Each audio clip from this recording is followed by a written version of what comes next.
हमारी यूनिवर्सिटी के करीब एक नाश्ता पॉइंट है। अक्सर वहाँ नाश्ता करने जाते हैं। काफ़ी रश होता है नाश्ते वाले के पास।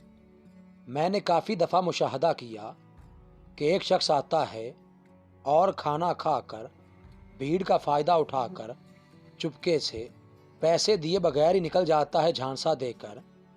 एक दिन जब वो खाना खा रहा था तो मैंने चुपके से नाश्ता पॉइंट के मालिक को बता दिया कि वो वाला भाई नाश्ता करके बगैर पैसे दिए रश का फ़ायदा उठाकर निकल जाता है।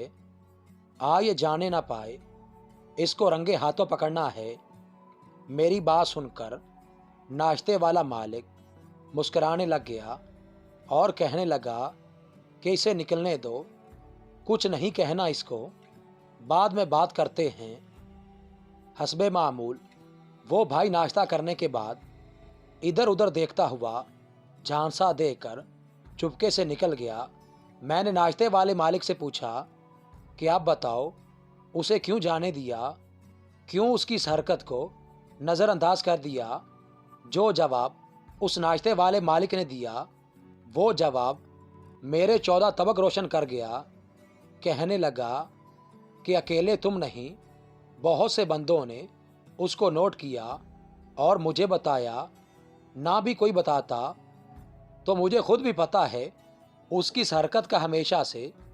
कहने लगा कि ये सामने बैठा रहता है और जब देखता है कि मेरी दुकान पर रश हो गया है तो चुपके से आकर खाना खाकर निकल जाता है।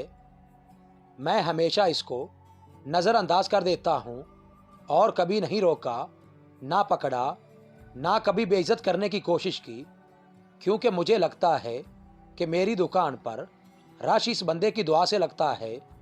ये सामने बैठकर दुआ करता होगा कि या अल्लाह इस दुकान पर रश हो तो मैं अपनी कार्रवाई डालकर निकलूं।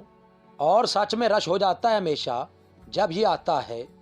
मैं इसके और अल्लाह के दरमियान इस दुआ और कबूलियत के मामले में टांग अड़ाकर अपनी बदबख्ती को दावत नहीं देना चाहता।